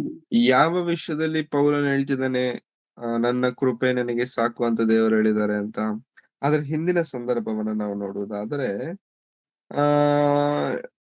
ಹಿಂದಿನ ಸಂದರ್ಭ 7ನೇ ವಚನದಿಂದ, ಈ ಕಾರಣದಿಂದಲೂ ನನಗೆ ತಿಳಿಸಲ್ಪಟ್ಟ ರಹಸ್ಯಗಳು ಬಹು ಇರುವುದರಿಂದಲೂ ನಾನು ಹೊಗಳಿಕೊಳ್ಳದೆ ಸುಮ್ಮನಿರುತ್ತೇನೆ. ನಾನು ನನ್ನನ್ನು ಅತಿಶಯವಾಗಿ ಹೆಚ್ಚಿಸಿಕೊಳ್ಳಬಾರದೆಂದು ಒಂದು ಶೂಲ ನನ್ನ ಶರೀರದಲ್ಲಿ ನಾಟಿದೆಯೋ ಎಂಬಂತೆ ನನ್ನನ್ನು ಗುದ್ದುವುದಕ್ಕೆ ಸೈತಾನನ ದೂತರಲ್ಲಿ ಒಬ್ಬನನ್ನು ನನ್ನ ಬಳಿಗೆ ಕಳುಹಿಸಲ್ಪಟ್ಟನು. ನಾನು ಅತಿಶಯವಾಗಿ ಹೆಚ್ಚಿಸಿಕೊಳ್ಳಬಾರದಂತಲೇ ಇದಾಯಿತು. ಈ ಪೀಡೆಯ ವಿಷಯದಲ್ಲಿ ಅದು ನನ್ನನ್ನು ಬಿಟ್ಟು ಹೋಗಬೇಕೆಂದು 3 ಸಾರಿ ಕರ್ತನನ್ನು ಬೇಡಿಕೊಂಡೆನು. ಇವಾಗ ಪೌಲರವರ ಜೀವನದಲ್ಲಿ ಒಂದು ಶೂಲ ಇದೆಯಂತೆ. ಶೂಲ ಅಂತಂದ್ರೆ ನಮಗೆ ಅರ್ಥ ಆಗೋ ಭಾಷೆಯಲ್ಲಿ ಅದನ್ನ ಹೇಳಿದ್ದಾರೆ. ಒಂದು ನೋವಿದೆ, ಒಂದು ಸಂಕಟ ಇದೆ. ಅದನ್ನ ಹೆಂಗೆ ಹೋಲಿಸ್ತಿದ್ದಾನೆ ಅಂತಂದ್ರೆ, ಸೈತಾನನ ದೂತನೇ ನನ್ನ ಹತ್ರ ಒಬ್ಬ ಇದ್ದಾನೆ. ಅದ್ ಏನೆನ್ನುವಂಥದ್ದನ್ನ ದೇವರು ಬರೆಸಿಲ್ಲ. ಇದರ ಬಗ್ಗೆ ದೊಡ್ಡ ಟಾಪಿಕ್, ದೊಡ್ಡ ಚರ್ಚೆ, ಏನ ಶೂಲ ಅಂತ, ಅದರ ಅವಶ್ಯಕತೆ ಇಲ್ಲ. ಬಟ್ ಒಂದು ಶೂಲವಿದೆ ನನ್ನ ಜೀವನದಲ್ಲಿ, ನನ್ನ ದೇಹದಲ್ಲಿ. ಆ ಶೂಲ ಎಂತದ್ದು ಅಂತಂದ್ರೆ ಅದರಿಂದ ನಾನು ತಡ್ಕೊಳಕ್ ಆಗ್ತಿಲ್ಲ. ಅದನ್ನ ಪೀಡೆ ಅಂತ ದೇವರು ಪೌಲನು ಮೆನ್ಷನ್ ಮಾಡ್ತಿದ್ದಾನೆ. ಈ ಪೀಡೆಯನ್ನ ನನ್ನಿಂದ ತೆಗೆದುಹಾಕು ಎಂಬುದಾಗಿ ದೇವರ ಹತ್ರ ನಾನು 3 ಸಾರಿ ಕೇಳಿದೆ. ದೇವರೇ ನನಗೆ ತೆಗೆದಾಕು ಅಂತ 3 ಸಾರಿ ಕೇಳಿದ್ರೆ ದೇವರು ಏನಂತ ಆನ್ಸರ್ ಕೊಡ್ಬೇಕು ಹೇಳಿ? ಇವಾಗ ದೇವರ ಹತ್ರ ನಾವು ಕೇಳ್ಕೊಂಡ್ವಿ. ಪೌಲನ್ ಕೇಳ್ಕೊಳ್ತಿದ್ದಾನೆ, ದೇವರೇ ನನಗೆ ತೆಗೆದಾಕು ಅಂತ ಕೇಳಬೇಕು. ಕೇಳ್ತಿರ್ಬೇಕಾದ್ರೆ ದೇವ್ರ ಏನಂತ ಸಮಾಧಾನ ಕೊಡ್ಬೇಕು? ದೇವ್ರ ಏನಂತ ಉತ್ತರ ಕೊಡ್ಬೇಕು? ಒಂದು, ತೆಗಿತೀನಿ ಅಥವಾ ತೆಗಿಯಲ್ಲ, ಎಸ್ ಆರ್ ನೋ, ಅಷ್ಟೇ ತಾನೇ ಹೇಳ್ಬೇಕು. ಏನಂತ ಹೇಳ್ತಿದ್ದಾರೆ? ದೇವ್ರ ಏನಂತ ಮಾತನಾಡ್ತಿದ್ದಾರೆ? ಎಸ್ ಅಂತಾನು ಹೇಳ್ತಿಲ್ಲ, ನೋ ಅಂತಾನು ಕೂಡ ಹೇಳ್ತಿಲ್ಲ. ಏನ್ ಹೇಳ್ತಿದ್ದಾರೆ ನೋಡಿ ಪ್ರೇರೆ? 9ನೇ ವಚನ. ಅದಕ್ಕಾತನು ನಾನು 3 ಸರಿ ಕೇಳಿದ್ರೆ 3 ಸರಿ ಒಂದೇ ಉತ್ತರ. 3 ಸರಿ ಪೌಲನ್ ಕೇಳ್ತಿದ್ರೆ 3 ಸರಿನು ಸೇಮ್ ಆನ್ಸರ್. 9ನೇ ವಚನ, ನನ್ನ ಕೃಪೆಯೇ ನಿನಗೆ ಸಾಕು, ನನ್ನ ಕೃಪೆಯೇ ನಿನಗೆ ಸಾಕು. ಕೃಪೆನಾ? ಅಪ್ಪ ಈ ನೋವು ತಡ್ಕೊಳಕ್ ಆಗ್ತಿಲ್ಲ, ತೆಗೆದು ಬಿಡು ಅಂತಂದ್ರೆ ನೋವು ತೆಗಿತೀನಿ ಅಂತ ದೇವರು ಹೇಳ್ತಿಲ್ಲ. ಕೃಪೆ ನಿನಗೆ ಸಾಕು. ಕೃಪೆ ಸಾಕೇನು? ಕೃಪೆ ಸಾಕ? ನೋವು, ಶೂಲ, ಅದ್ರ ಬಗ್ಗೆ ಮಾತಾಡ್ತಿಲ್ಲ. ನನ್ನ ಕೃಪೆ ನನಗೆ ಸಾಕು. ಸಂಬಂಧ ಇದೆಯಾ? Is there any connection? ಬೇರೆ ದೇವರ ಕೃಪೆ ಅಂತಂದ್ರೆ ಏನೋ ಗೊತ್ತಾ? ದೇವರ ಕೃಪೆ ನಮ್ಮ ನೋವು ತೆಗೆದಾಕಲ್ಲ. Grace don't remove pain. ಮತ್ತೆ ಕೃಪೆ ಏನ್ ಮಾಡುತ್ತೆ ಅಂತಂದ್ರೆ ಆ ನೋವನ್ನ ತಡ್ಕೊಳ್ಳುವ ಶಕ್ತಿ ದೇವರು ನಮಗೆ ಕೊಡ್ತಾರೆ ಆತನ ಕೃಪೆಯಲ್ಲಿ. ದೇವರು ಕೃಪೆ ಯಾಕೆ ಸಾಕು ಅಂತ ದೇವರು ಹೇಳ್ತಿದ್ದಾರೆ ಅಂತಂದ್ರೆ, ಪೌಲನೇ ಸಾರಿ, ನಿನ್ನ ದೇಹದಲ್ಲಿರುವಂತಹ ಶೂಲವನ್ನ, ನಿನ್ನ ದೇಹದಲ್ಲಿರುವಂತಹ ಪೀಡೆಯನ್ನ ನಾನಂತೂ ತೆಗಿಯಲ್ಲ, ಐ ಡೋಂಟ್. ಬಟ್ ನನ್ನ ಕೃಪೆ ನಿನ್ ಜೊತೆಗಿರುತ್ತೆ. ನನ್ನ ಕೃಪೆ ನಿನ್ ಜೊತೆಗಿರುತ್ತೆ ಅಂತಂದ್ರೆ ಏನರ್ಥ ಅಂತಂದ್ರೆ, ನಿನ್ನ ದೇಹದಲ್ಲಿರುವಂತಹ ಶೂಲವನ್ನ ನಾನು ತೆಗಿಯಲ್ಲ, ಬಟ್ ಅದನ್ನ ಸಹಿಸಿಕೊಳ್ಳುವ ಶಕ್ತಿ ನಾನು ಕೊಡ್ತೇನೆ, ಅದನ್ನ ತಡ್ಕೊಳ್ಳುವ ಶಕ್ತಿ ನಾನು ಕೊಡ್ತೇನೆ. ಕೃಪೆ ಅಂತಂದ್ರೆ ಒಂದು ನಾವು ಅರ್ಥ ಮಾಡ್ಕೊಳ್ಬೇಕು. ಕೃಪೆ ಬಂದಿದ ತಕ್ಷಣ ದೇವರು ಪಾಪ ತೆಗೆದು ಬಿಡ್ತಾರೆ, ದೇವರು ರೋಗ ತೆಗೆದು ಬಿಡ್ತಾರೆ, ದೇವರು ಅದನ್ನ ಮಾಡ್ಬಿಡ್ತಾರೆ. ಇದು ನೋ. ಕೃಪೆ ಅಂತಂದ್ರೆ ಏನಂತಂದ್ರೆ, ದೇವರು ನಮ್ಮಲ್ಲಿರುವಂತ ಬಲಹೀನತೆಗಳನ್ನು ಸಹಿಸಿಕೊಳ್ಳುವ, ಜಯಿಸುವ ಶಕ್ತಿಯನ್ನ ದೇವರು ಕೊಡ್ತಾನೆ. ಕೃಪೆ ಅಂತಂದ್ರೆ ಪವರ್. ಕೃಪೆ ಅಂತಂದ್ರೆ ಜಯಿಸುವುದಕ್ಕೆ ಶಕ್ತಿಯನ್ನು ಕೊಡುವಂತ ಆಯುಧ, ಇಮ್ಯುನಿಟಿ. ಹಾಗಾಗಿ ಪೌಲನಿಗೆ ದೇವರು ಹೇಳ್ತಿರುವಂತದ್ದು, ನಿನ್ನ ದೇಹದಲ್ಲಿ ಯಾಕೆ ಅದನ್ನ ಇಟ್ಟಿದ್ದೇನೆ ಗೊತ್ತಾ? ನೀನ್ ಕಂಟ್ರೋಲ್ ಅಲ್ಲಿ ಇರಬೇಕು ಅಂತ. ಅದನ್ನ ತೆಗೆದುಬಿಟ್ಟೆ ಅಂತ ಅಂದ್ಕೋ, ಇದಕ್ಕಿಂತ ಭಯಂಕರವಾದಂತ ಸ್ಥಿತಿಗತಿಗಳಲ್ಲಿ ನಾವು ಬಿದ್ದೋಗ್ತೇವೆ ಅಂತ. ದೇವರು ಕೂಡ ನಮ್ ಜೀವನದಲ್ಲಿ ಕೆಲವೊಂದು ಇಡ್ತಾರೆ, ಅದನ್ನ ತೆಗೆಯೋದೇ ಇಲ್ಲ. ಯಾಕೆ ದೇವರೇ ತೆಗಿಯಲ್ಲ ಅಂತ ದೇವ್ರನ್ನ ಕೇಳಿ, ದೇವ್ರು ಹೇಳುವಂತ ಒಂದೇ ಒಂದು ಉತ್ತರ, ನನ್ನ ಕೃಪೆ ನಿನಗ್ ಸಾಕು. ಅಲ್ಲ ಸ್ವಾಮಿ ತೆಗಿತೀಯಾ ಇಲ್ವಾ? ಇಲ್ಲ ಇಲ್ಲ, ನನ್ನ ಕೃಪೆ ನಿನಗ್ ಸಾಕು. ಅಲ್ಲ ತೆಗಿತೀಯಾ ಇಲ್ವಾ? ನನ್ನ ಕೃಪೆ ನಿನಗ್ ಸಾಕು. ಅರ್ಥ ಏನೋ ಗೊತ್ತಾ? ನಾನ್ ತೆಗಿಯಲ್ಲ, ಅದನ್ನ ತೆಗಿಯಲ್ಲ. ಅದು ನಿನ್ ದೇಹದಲ್ಲಿ ಹಂಗೆ ಇರುತ್ತೆ, ನಿನ್ ಜೀವನದಲ್ಲಿ ನಿನ್ ಸಾಯೋವರೆಗೂ ಹಂಗೆ ಇರುತ್ತೆ. ಮತ್ತೆ ಹೆಂಗೆ? ನನ್ನ ಕೃಪೆ ನಿನಗ್ ಸಾಕು, ನನ್ನ ಕೃಪೆ ನಿನಗ್ ಸಾಕು. ಅಂದ್ರೆ ನೋವಿರುತ್ತೆ, ನೀನ್ ಅನುಭವಿಸ್ಬೇಕು. ಆ ನೋವಲ್ಲಿ ದೇವರ ವಾಕ್ಯದ ಮೂಲಕವಾಗಿ, ದೇವರ ಸಂದೇಶಗಳ ಮೂಲಕವಾಗಿ ನೀನು ಬಲ ಪಡಬೇಕೇ ಹೊರತು ಬೇರೆ ಚಾನ್ಸ್ ಇಲ್ಲ. ಯಾಕೆಂತಂದ್ರೆ ಇದು ಚಿಕ್ಕದು, ಹೇಳ್ಬೇಕಂದ್ರೆ ಇದು ಚಿಕ್ಕದು. ದೊಡ್ಡದಾಗದಂತೆ ಚಿಕ್ಕ ನೋವಾಗುವುದಕ್ಕೆ, ಇದು ದೊಡ್ಡ ನೋವಾಗದಂತೆ ಚಿಕ್ಕ ನೋವಾಗುವುದಕ್ಕೆ ದೇವರು ಕೂಡ ಪ್ರಿಯರೇ ನಮ್ಮ ಜೀವನದಲ್ಲಿ ನೋವು ಕೊಡ್ತಿದ್ದಾರೆ ಅಂದಾಗ ದೇವ್ರನ್ನ ಯಾವತ್ತೂ ದೂಷಿಸ್ಲಿಕ್ಕೆ ಹೋಗ್ಬೇಡಿ. ಇದಕ್ಕಿಂತ ದೊಡ್ಡದೇನೋ ಆಗ್ಬಾರ್ದಂತಾನೆ ದೇವರು ಚಿಕ್ಕ ನೋವನ್ನ ಆ ದೇವರು ನಮ್ಮ ಜೀವನದಲ್ಲಿ ಬರಮಾಡುವಂತವ್ರಾಗಿದ್ದಾರೆ. ಹಾಗಾಗಿ ಭಯಂಕರವಾದ ನೋವಲ್ಲಿ ನಾವಿದ್ದಾಗ ದೇವರ ಕೃಪೆ ನಮ್ಮನ್ನ ಆಧರಿಸುತ್ತೆ. ಯಾಕಂದ್ರೆ ಆತನು ಸಹ ಇಂಥ ನೋವಲ್ಲಿದ್ದವರೇ. ಯೇಸು ಕ್ರಿಸ್ತರು ಕೂಡ ಇಂಥ ನೋವನ್ನು ಅನುಭವಿಸಿ ಬಂದವರೇ. ಅದಕ್ಕೆ ಆತನ ಕೃಪೆ ನಮ್ಮನ್ನ ಏನ್ ಮಾಡುತ್ತೆ ಗೊತ್ತಾ ಪ್ರಿಯರೇ? ಸಹಿಸಿಕೊಳ್ಳುವಂತೆ ಮಾಡುತ್ತೆ. ಫಾರ್ ಎಕ್ಸಾಂಪಲ್, ಆ ಹೆಂಡತಿ ಪ್ರೆಗ್ನೆಂಟು ಪೈನ್ಸ್ ಸ್ಟಾರ್ಟ್ ಆಗಿದೆ, ಅಮೆರಿಕ ದೇಶದಲ್ಲಿದ್ದಾರೆ, ಪ್ರೆಗ್ನೆಂಟು ಪೈನ್ ಸ್ಟಾರ್ಟ್ ಆಗಿದೆ, ಹಾಸ್ಪಿಟಲ್ಗೆ ಕರ್ಕೊಂಡು ಹೋಗ್ತಾರೆ. ಹಾಸ್ಪಿಟಲ್ ಅಲ್ಲಿ ಡೆಲಿವರಿ ಮಾಡ್ಬೇಕಾದ್ರೆ ಬಹಳ ನೋವಿರುತ್ತೆ, ಅನ್ಬೈರಬಲ್ ಪೈನ್, ಬಹಳ ನೋವಿರುತ್ತೆ. ಅವಾಗ ಡಾಕ್ಟರ್ಸ್ ಏನ್ ಮಾಡ್ತಾರೆ ಗೊತ್ತಾ ಪ್ರಿಯರೇ? ಆ ಮಂಚದ ಪಕ್ಕದಲ್ಲಿ ಒಂದ್ ಚೇರ್ ಹಾಕ್ಬಿಟ್ಟು ಗಂಡನನ್ನ ಕರೀತಾರೆ ಒಳಗಡೆಗೆ. ಇವನ್ ಬಂದ್ ಏನ್ ಮಾಡ್ತಾನೆ? ಆಪರೇಷನ್ ಮಾಡ್ತಾನೆ ಅಂತಂದ್ರೆ ಇವ್ನಿಗೆ ಆಪರೇಷನ್ ಮಾಡಲ್ಲ. ಪಕ್ಕದಲ್ಲಿ ಚೇರ್ ಹಾಕ್ಬಿಟ್ಟು ಹೆಂಡತಿ ಕೈ ಹಿಡ್ಕೊಂಡು ಕಣ್ಣಲ್ಲಿ ಕಣ್ಣಿಟ್ಟು ನೋಡ್ತಾ ಮಾತಾಡ್ತಾ ಇರ್ತಾನೆ. ಅವ್ನ್ ಬಂದ್ ಮಾಡಿದ್ದೇನೈತೆ? ಆಪರೇಷನ್ ಮಾಡದ್ನ, ಇನ್ನೊಂದ್ ಮಾಡದ್ನ, ಏನೋ ಮಾಡಿಲ್ಲ. ಚೇರ್ ಹಾಕೊಂಡು ಕೂತ್ಕೊಂಡು ಮಾತಾಡ್ತಿರ್ತಾನೆ. ಏನಾಗುತ್ತೆ ಅವಾಗ ಅಂತಂದ್ರೆ, ಆ ಹೆಂಡತಿಗೆ ಯಾವಾಗಾದ್ರೂ ಗಂಡನು ಕೈಯಲ್ಲಿ ಕೈ ಜೋಡಿಸಿ ಕಣ್ಣಲ್ಲಿ ಕಣ್ಣಿಟ್ಟು ಮಾತನಾಡ್ತಿರ್ತಾನಲ್ಲ, ಅವಾಗ ಆ ನೋವನ್ನ ತಡ್ಕೊಳ್ಳೋ ಶಕ್ತಿ ಆಕೆ ಹೊಂದಿಕೊಳ್ತಾಳೆ, ಬಲ ಹೊಂದಿಕೊಳ್ತಾಳೆ. ಇದು ಕೃಪೆ ಅಂದ್ರೆ, ಇದು ದೇವರ ಕೃಪೆ ಅಂದ್ರೆ. ದೇವರು ನೋವನ್ನ ತೆಗೆದಾಕೋದಿಲ್ಲ, ಅದನ್ನ ಸಹಿಸಿಕೊಳ್ಳುವ ಶಕ್ತಿ ದೇವರು ಕೊಡ್ತಾರೆ. ಇದು ನಮ್ಗೆ ಅರ್ಥ ಆಗ್ಬೇಕು.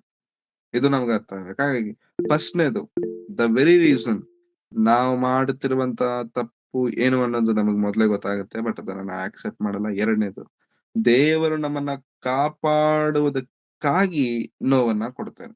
ದೇವರು ನೋವನ್ನ ಕೊಡ್ತಾರೆ. ಮೂರನೇದು, ನೋವನ್ನ ದೇವರು ಕೊಡೋದಕ್ಕೆ ಕಾರಣ ಏನು ಅಂತಂದ್ರೆ, ಪ್ರಮೋಷನ್ ಮಾಡುವುದಕ್ಕಾಗಿ. Promote you. ದೇವರು ನಮ್ಮನ್ನ ಪ್ರಮೋಟ್ ಮಾಡುವುದಕ್ಕಾಗಿ ದೇವರು ನಮಗೆ ನೋವನ್ನ ಕೊಡುವಂತವರಾಗಿದ್ದಾರೆ. ಒಂದು ಸಂದರ್ಭ, ಸಂಜೆ ಅನ್ನೋದಕ್ಕಿಂತ ರಾತ್ರಿ ವೇಳೆ ದೇವರು ಒಂದು ಮುದುಕನನ್ನ ಕರೆದ. ದೇವರು ಕರೆದಿದ್ದಾರೆ ಅಂತಂದ್ಮೇಲೆ ದೇವರ ಮಲಗಿದ್ದೀನಿ ಅಂತ ಹೇಳಕ್ಕಾಗತ್ತಾ? ಇಲ್ಲ.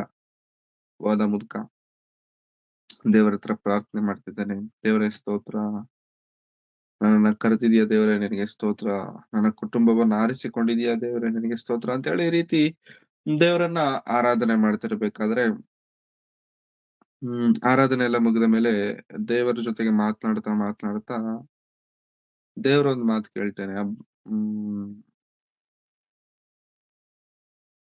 ಒಂದು, ನಿನ್ನಿಂದ ನನಗಾಗ್ಬೇಕು ಕೆಲ್ಸ. ಏನ್ ದೇವ್ರೆ? ನಿನ್ನಿಂದ ಆಗ್ಬೇಕಾದಂತ ಕೆಲ್ಸ ಇದೇನ್ ದೇವ್ರೆ ಹೇಳು, ನಾನು ಮಾಡ್ತೇನೆ. ನನಗೆ ಒಂದು ಬಲಿ ಕೊಡಬೇಕು. ಖಂಡಿತ ಕೊಡೋಣ. ಯಾವಾಗ? ಈಗ್ಲೇ ಕೊಡ್ಲಾ? ಇವಾಗಲ್ಲ, ನಾಳೆ ಬೆಳಿಗ್ಗೆ ನಾನ್ ನಿನ್ಗೊಂದು ಬೆಟ್ಟ ತೋರಿಸ್ತೀನಿ. ಆ ಬೆಟ್ಟದ ಹತ್ರ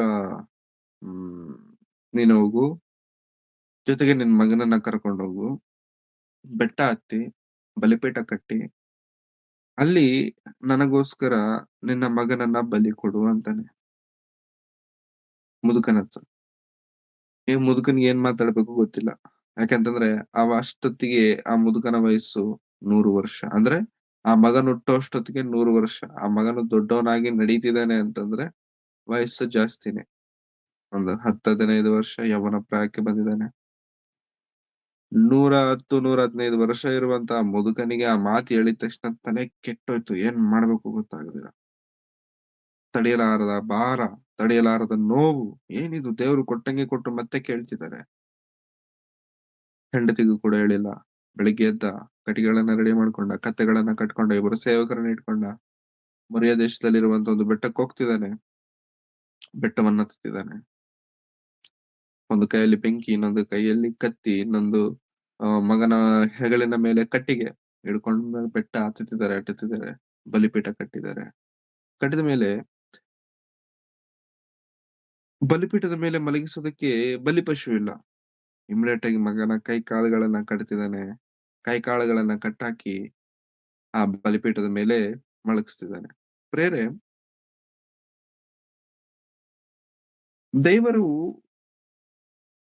ದೇವರು ಯಾರು ಅಂತ ನಮ್ಗೆ ಆಲ್ರೆಡಿ ಅರ್ಥ ಆಗಿದೆ. ಅಬ್ರಹಾಮ. ದೇವರು ಅಬ್ರಹಾಮನನ್ನ ಆರಿಸಿಕೊಂಡಾಗ ಉನ್ನತವಾದಂತ ಆಲೋಚನೆ ಉಳ್ಳವನಾಗಿ ಆರಿಸಿಕೊಂಡಿದ್ದಾರೆ. ಅಂದ್ರೆ ಕೊನೆಗೆ ಬರುವಷ್ಟರಲ್ಲಿ ಮಗನನ್ನೇ ಕೇಳುವಷ್ಟು ಸ್ಥಿತಿಗೆ ದೇವರು ಯಾಕೆ ಬಂದ್ಬಿಟ್ಟಿದ್ದಾರೆ ಅಂತಂದ್ರೆ, ಅಬ್ರಹಾಮನ ಆ ನಿರ್ಣಯ, ಆ ಡೆಡಿಕೇಶನ್, ಆ ನೋವು, ನನ್ನ ಮಗನನ್ನೇ ಬಲಿ ಕೊಡುತ್ತಿದ್ದೇನೆ ಅನ್ನುವಂತ ಪರಿಸ್ಥಿತಿ ಬಂದಾಗಿ ದೇವ್ರ ಹತ್ರ ಕ್ವಶನ್ ಮಾಡಿಲ್ಲ, ಕ್ವಾರಲ್ ಮಾಡಿಲ್ಲ, ಯುದ್ಧ ಮಾಡ್ಲಿಕ್ಕೆ ಹೋಗಿಲ್ಲ, ಹೊಡೆದಾಡಕ್ ಹೋಗಿಲ್ಲ ದೇವ್ರ ಹತ್ರ. ದೇವ್ರ ಏನಪ್ಪ ಹಿಂಗ ಅನ್ಯಾಯ ಮಾಡ್ತಿದ್ಯಾ ಅಂತ ನಾವು ಸೈಲೆಂಟ್ ಆಗಿ ಹೋದ. ಸೈಲೆಂಟ್ ಆಗಿ ಬಲಿ ಕೊಡಕ್ ಹೋದ. ಇನ್ನೇನ್ ಕತ್ತಿ ಮೇಲೆತ್ತಿ ಚುಚ್ಚಬೇಕು. ಆವಾಗ ದೇವ್ರ ಸ್ವರ ಕೇಳಿಸ್ತಿದೆ, ಅಬ್ರಾಹ್ಮನೆ ನಿಲ್ಲು, ಸಾಕು, ನೀನ್ ಮಾಡಿದ್ ಸಾಕು. ಆ ಕ್ಷಣದಿಂದ, ಆ ಸಮಯದಿಂದ ಇವತ್ತು ನಾವು ಒಂದು ವೇಳೆ ನಂಬುವುದಾದರೆ ದೇವರನ್ನ, ಇವತ್ತು ನಾವು ಒಂದು ವೇಳೆ ವಿಶ್ವಸಿಸುವುದಾದರೆ ದೇವರನ್ನ, ಆ ವಿಶ್ವಾಸಕ್ಕೆ, ಆ ನಂಬಿಕೆಗೆ ಮೂಲ ಪಿತೃ ಅಬ್ರಹಾಮನು. Is the father of faith. ಮೂಲ ಪಿತೃ ಅಷ್ಟೇ. ಅಂದ್ರೆ ದೇವರು ಅಬ್ರಹಾಮನನ್ನ ಪ್ರಮೋಟ್ ಮಾಡೋದಕ್ಕೆ ತೆಗೆದುಕೊಂಡಂತ ನಿರ್ಣಯದಲ್ಲಿ ಅಬ್ರಹಾಮನು ಪಟ್ಟಂತ ನೋವು ಎಂಥ ಭಯಂಕರವಾದಂತ ನೋವು ಅಂತಂದ್ರೆ, ತನ್ನ ಮಗನನ್ನೇ ಕಳ್ಕೊಳ್ಳಬೇಕಾದಂತ ಪರಿಸ್ಥಿತಿ. ಪರಿಸ್ಥಿತಿಯಲ್ಲಿ ದೇವರು ಅಬ್ರಹಾಮನನ್ನ ನಿಲ್ಲಿಸಿ ಅಬ್ರಹಾಮನನ್ನ ಪ್ರಮೋಟ್ ಮಾಡಿದ್ದಾರೆ. ಮೊದಲನೇದು, ದ ವೆರಿ ಫಸ್ಟ್ ರೀಸನ್, ನಮಗೆ ನಾವು ಮಾಡಿರುವಂತ ತಪ್ಪಿನ ಅರಿವು ಗೊತ್ತಾಗತ್ತೆ, ಆದ್ರೆ ನಾವು ಅದನ್ನ ತುಂಬಾ ಸತಿ ಅಕ್ಸೆಪ್ಟ್ ಮಾಡಲ್ಲ. ಬಟ್ ಅದನ್ನ ಅಕ್ಸೆಪ್ಟ್ ಮಾಡ್ಲೇಬೇಕು. ಎರಡನೇದು, ಅದು ನಮ್ಮಿಂದನೇ ಆಗಿರುತ್ತೆ. ಎರಡನೇದು, ದೇವರು ನಮ್ಮನ್ನ ದೊಡ್ಡ ಅಪಾಯದಿಂದ ಕಾಪಾಡೋದಕ್ಕಾಗಿ ಚಿಕ್ಕ ನೋವನ್ನ ಕೊಡ್ತಾರೆ. ಮೂರನೇದು, ದೇವರು ನೋವು ಕೊಡುತ್ತೆ ಅಂತಂದ್ರೆ ಕಾರಣ ಏನಾಗುತ್ತಾ, ದೇವರು ನಿಮ್ಮನ್ನ ಪ್ರಮೋಟ್ ಮಾಡೋದಕ್ಕೆ, ಉನ್ನತ ಸ್ಥಾನಕ್ಕೆ ತರುವುದಕ್ಕಾಗಿ ದೇವರು ನೋವನ್ನ ಕೊಡುತ್ತೆ. ಹಾಗಾಗಿ ಪ್ರಿಯರೇ, ದೇವರು ನೋವು ಕೊಡ್ತಾರ? ಖಂಡಿತ ಕೊಡ್ತಾರೆ. ಯಾಕೆ ಕೊಡ್ತಾರೆ ಅಂತಂದ್ರೆ, ಒಂದು ನಮ್ಮನ್ನ ಪರೀಕ್ಷಿಸುವುದಕ್ಕಾಗಿ, ಒಂದು ನಮ್ಮನ್ನ ಪ್ರಮೋಟ್ ಮಾಡುವುದಕ್ಕಾಗಿ, ಒಂದು ನಮ್ಮನ್ನ ಕಾಪಾಡುವುದಕ್ಕಾಗಿ. ಹಾಗಾಗಿ ದೇವರು ನಮ್ಮ ಜೀವನದಲ್ಲಿ ಕೊಡುತ್ತಿರುವಂತ ನೋವನ್ನು ನಾವು ಅರ್ಥ ಮಾಡಿಕೊಂಡು ದೇವರಿಗೆ ವಿಧೇಯರಾಗಿ ಜೀವಿಸಬೇಕು. ನಿನ್ನ ಕೃಪೆ ನನಗೆ ಸಾಕು.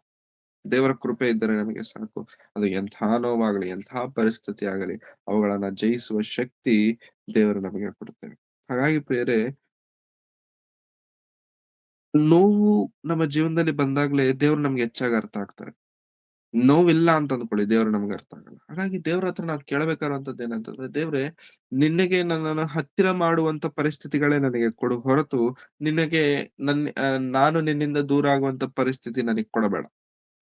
ಹಾಗಂದ್ರೆ ಅರ್ಥ, ನನಗೆ ಸಮೃದ್ಧಿಯನ್ನ ಕೊಡಬೇಡ. ಒಂದು ವೇಳೆ ಸಮೃದ್ಧಿಯನ್ನ ಕೊಟ್ರೆ ನಾನ್ ನಿನ್ನಿಂದ ದೂರ ಆಗ್ತೇನೆ. ಹಾಗಂತೇಳಿ ಬಡತನವನ್ನು ನನಗೆ ಕೊಡಬೇಡ. ಬಡತನ ಬಂದ್ರೆ ನಾನು ನಿನ್ನನ್ನು ದೂಷಿಸ್ತೇನೇನೋ, ನಿನ್ನ ನಾಮಕ್ಕೆ ಅವಮಾನವನ್ನ ತರುತ್ತೇನೆ. ಬಡತನವನ್ನೂ ಕೊಡದೆ, ಐಶ್ವರ್ಯವನ್ನೂ ಕೊಡದೆ, ಬೇಕಾದದನ್ನು ಮಾತ್ರ ನನಗೆ ಕೊಡು. ಇದು ಭಕ್ತರ ಜೀವನದಲ್ಲಿ ನಡೆದಂತ ಕೆಲವು ಸಂಘಟನೆಗಳು. ಆ ಸಂಘಟನೆ ಇನ್ನು ಮುಂದಕ್ಕೆ ಸಂದೇಶವಿದೆ, ಬಟ್ ನಮಗೆ ಸಮಯವಿಲ್ಲದೆ ಇರೋದಕ್ಕೆ ಇಲ್ಲಿಗೆ ನಾನು ಮುಗಿಸ್ತಿದ್ದೇನೆ. ಹಾಗಾಗಿ ದೇವರು ನೋವು ಕೊಡ್ತಾರ ಅಂತಂದ್ರೆ ಖಂಡಿತ ದೇವರು ನೋವು ಕೊಡ್ತಾರೆ. ಯಾಕೆ ನೋವು ಕೊಡ್ತಾರೆ ದೇವರು ಅಂತಂದ್ರೆ, ನಮ್ಮನ್ನು ಉದ್ಧಾರ ಮಾಡಲು, ನಮ್ಮನ್ನು ಕಾಪಾಡಲು, ನಮ್ಮನ್ನು ರಕ್ಷಿಸಲು. ದೇವರು ಕೊಡುವಂತ ನೋವನ್ನ ನಾವು ಅರಿತುಕೊಂಡು ನಮ್ಮ ಜೀವನದಲ್ಲಿ ಒಬ್ಬೊಬ್ಬರ ಜೀವನದಲ್ಲಿ ಒಂದೊಂದು ರೀತಿ ಅಂತ, ಎಲ್ಲರ ಜೀವನದಲ್ಲಿ ಒಂದೇ ತರ ಇರಲ್ಲ. ಬಟ್ ಆ ನೋವನ್ನ ನೋಡಿ ದೇವರಿಂದ ದೂರ ಆಗ್ಬಾರ್ದು. ನೋವಲ್ಲಿ ಇನ್ನೂ ಹೆಚ್ಚಾಗಿ ದೇವರಲ್ಲಿ ಬಲ ಪಡುವವರಾಗಿರಬೇಕು. ನಿಜವಾಗ್ಲೂ ಪ್ರಿಯರೇ, ದೇವರು ನಮ್ಮ ಯಾರನ್ನು ಕೈ ಬಿಡದೆ ತಕ್ಕ ಸಮಯದಲ್ಲಿ ತಕ್ಕ ರೀತಿಯಲ್ಲಿ ನಮ್ಮನ್ನು ಮೇಲೆತ್ತಿ ಕಾಪಾಡೋದಕ್ಕೆ ದೇವರು ಶಕ್ತನಾಗಿದ್ದಾನೆ. ಹಾಗಾಗಿ ದೇವರ ಸೇವೆಯಲ್ಲಿ ನಿಂತಂತ ನಮ್ಮನ್ನು ದೇವರೆಂದಿಗೂ ಕೈ ಬಿಡುವುದಿಲ್ಲ, ದೇವರೆಂದಿಗೂ ತೊರೆಯುವುದಿಲ್ಲ. ದೇವರ ಚಿತ್ತ ನಮ್ಮ ಜೀವನ, ದೇವರ ಆಲೋಚನೆ, ದೇವರ ಪ್ರಣಾಳಿಕೆ ನಮ್ಮ ಮೇಲಿರುತ್ತೆ. ದೇವರು ಹೇಗೆ ನಡೆಸಬೇಕೋ ಹಾಗೆ ನಡೆಸ್ತಾರೆ. ಕೆಲವೊಮ್ಮೆ ದೇವರು ನಡೆಸುವಂತ ರೀತಿ ನಮ್ಗೆ ಅರ್ಥ ಆಗಲ್ಲ, ಭಯಂಕರವಾಗಿರುತ್ತೆ. ದೇವರ ಆಲೋಚನೆಗಳು ಭಯಂಕರವಾಗಿರುತ್ತೆ, ನಮ್ಗೆ ಅರ್ಥ ಆಗಲ್ಲ. ದೇವರು ನಡೆಸ್ತಿರ್ತಾರೆ. ಹಾಗಾಗಿ ಪ್ರಾರ್ಥನೆ ಮಾಡೋಣ, ದೇವರ ಚಿತ್ತಕ್ಕೆ ವಿಧೇಯರಾಗಿ ನಾವು ಜೀವಿಸೋಣ. ಎಲ್ಲರಿಗೋಸ್ಕರ ಪ್ರಾರ್ಥನೆ ಮಾಡೋಣ, ಎಲ್ಲ ಸೇವಕರಿಗೋಸ್ಕರ ಪ್ರಾರ್ಥನೆ ಮಾಡೋಣ. ದೇವರ ಸೇವೆ ಮಾಡುತ್ತಿರುವಂತಹ ಅನೇಕರು ದೇವರ ಚಿತ್ತವನ್ನು ಇನ್ನೂ ಹೆಚ್ಚಾಗಿ, ದೇವರ ಕೆಲಸಗಳನ್ನು ಇನ್ನೂ ಬಲವಾಗಿ ಮಾಡುವಂತೆ ಎಲ್ಲರಿಗೋಸ್ಕರ ಪ್ರಾರ್ಥನೆ ಮಾಡುತ್ತಾ, ನಮ್ಮ ಜೀವನದಲ್ಲಿ ಬರುವಂತ ನೋವುಗಳನ್ನು ನಾವು ಸಹಿಸಿಕೊಂಡವರಾಗಿ ದೇವರ ಚಿತ್ತಕ್ಕೆ ವಿಧೇಯರಾಗಿ ನಾವೆಲ್ಲರೂ ಜೀವಿಸಿ ಆತನ ಪ್ರಣಾಳಿಕೆಗಳನ್ನ ನಮ್ಮ ಜೀವನದಲ್ಲಿ ನೆರವೇರಿಸಬೇಕೆಂಬುದಾಗಿ ಕೇಳಿಕೊಳ್ಳುತ್ತಾ ನನ್ನ ಮಾತುಗಳನ್ನ ಮುಗಿಸುತ್ತೆ. ಕಣ್ಣುಗಳನ್ನು ಮುಚ್ಚಿ ತಲೆಗಳನ್ನು ಬಾಗಿಸಿ ಪ್ರಾರ್ಥನೆ. ಪ್ರೀತಿ ಸ್ವರೂಪನಾದ ತಂದೆಯಾದ ದೇವರೇ, ನಿಮ್ಮ ಪರಿಶುದ್ಧವಾದ ನಾಮಕ್ಕಾಗಿ ನಿಮಗೆ ವಂದನೆಗಳು. ಕರ್ತನೆ, ನಮ್ಮ ಜೀವನದಲ್ಲಿ ನೋವನ್ನ ನೀವು ಕೊಡ್ತೀರಾ, ಆದ್ರೆ ಆ ನೋವಿನಲ್ಲಿರುವಂತ ಉದ್ದೇಶ ಒಂದೇ ಒಂದು, ನಮ್ಮನ್ನ ಕಾಪಾಡೋದಕ್ಕಾಗಿ, ನಮ್ಮನ್ನ ಉನ್ನತ ಸ್ಥಾನಕ್ಕೆ ತರುವುದಕ್ಕಾಗಿ, ಅದು ನಮ್ಮ ಆತ್ಮೀಯ ಲಾಭಕ್ಕಾಗಿಯೇ. ಕರ್ತನೆ, ಆ ವಿಷಯಗಳನ್ನು ನಾವು ತಿಳಿದುಕೊಂಡು ನಮ್ಮಲ್ಲಿ ನೋವು ಬಂದಿದೆ ಅಂದಾಗ ನಿಮ್ಮನ್ನು ದೂಷಿಸದೆ, ನಿಮ್ಮನ್ನು ಪ್ರಶ್ನಿಸದೆ ಕರ್ತನೆ, ಆ ನೋವಿನಲ್ಲಿ ನಿಮ್ಮ ಕೃಪೆಯನ್ನು ಆಶ್ರಯಿಸುವಂತೆ ನಮಗೆ ಸಹಾಯ ಮಾಡಿ. ಅಬ್ರಹಾಮನನ್ನು ಕರೆದಂತ ದೇವರು ನೀವಾಗಿದ್ದೀರಾ, ಮೋಶೆಯನ್ನು ಕರೆದಂತ ದೇವರು ನೀವಾಗಿದ್ದೀರಾ, ಅಪೊಸ್ತಲನಾದಂತ ಪೌಲನನ್ನು ಕರೆದಂತ ದೇವರು ನೀವಾಗಿದ್ದೀರಾ. ಈ ದಿನ ನಮ್ಮೆಲ್ಲರನ್ನೂ ಅದೇ ಕರುವಿಕೆಯಿಂದ ಕರೆದಿದ್ದೀರಾ ಸ್ವಾಮಿ, ನಿಮಗೆ ವಂದನೆ. ಆ ಕರುವಿಕೆಗೆ ವಿಧೇಯರಾಗಿ ಬಾಧ್ಯರಾಗಿ ನಾವು ಜೀವಿಸುವಂತೆ ಸಹಾಯ ಮಾಡಿ. ಇದುವರೆಗೂ ಕಾದು ಕಾಪಾಡಿ ನಡೆಸಿದಂತ ನಿಮ್ಮ ಪ್ರೀತಿ ಕೃಪೆಗಳಿಗಾಗಿ ನಿಮಗೆ ವಂದನೆಗಳನ್ನು ಸಲ್ಲಿಸುತ್ತದೆ. ಇನ್ನು ಹೆಚ್ಚಾಗಿ ನಮ್ಮನ್ನು ನಿಮ್ಮ ಸೇವೆಯಲ್ಲಿ, ನಿಮ್ಮ ಜ್ಞಾನದಲ್ಲಿ ಉಪಯೋಗಿಸಿಕೊಳ್ಳಬೇಕೆಂಬುದಾಗಿ ಬೇಡಿಕೊಳ್ಳುತ್ತಾ, ಮಾಡಿದ ಎಲ್ಲಾ ರೀತಿಯಂತ ಉಪಕಾರಗಳಿಗಾಗಿ ನಿಮಗೆ ವಂದನೆಗಳನ್ನು ಸಲ್ಲಿಸುತ್ತಾ, ಸೇರಿ ಬಂದಿರುವಂತೆಲ್ಲ ನಿಮ್ಮ ಮಕ್ಕಳನ್ನು ನಿಮ್ಮ ಹಸ್ತಗಳಿಗೆ ಸಮರ್ಪಿಸಿಕೊಳ್ಳುತ್ತಾ, ಯೇಸು ಕ್ರಿಸ್ತರವರ ಪರಿಶುದ್ಧವಾದ ನಾಮದಲ್ಲಿ ಪ್ರಾರ್ಥಿಸಿ ಬೇಡಿ ಹೊಂದಿದ್ದೇನೆ ತಂದೆಯಾದ ದೇವರೇ, ಆಮೆನ್. ಆಮೆನ್. ನಮ್ಮ ತಂದೆಯಾದ ದೇವರ ಪ್ರೀತಿಯೂ ಕರ್ತನಾದ ಯೇಸು ಕ್ರಿಸ್ತರವರ ಕೃಪೆಯೂ ಪವಿತ್ರಾತ್ಮನ ಅನ್ಯೋನ್ಯತೆಯೂ ಸಹವಾಸವು ಇಂದಿಗೂ ಎಂದಿಗೂ ಸದಾ ಕಾಲ ಕರ್ತನು ಬರುವ ತನಕ ನಮ್ಮೆಲ್ಲರೊಂದಿಗೆ ಸದಾ ನೆಲೆಯಾಗಿರಲಿ ಸ್ವಾಮಿ. ಆಮೆನ್. ಆಮೆನ್. ವಂದನೆಗಳು ಬ್ರದರ್. Thank you. ಎಲ್ಲರಿಗೂ ವಂದನೆಗಳು.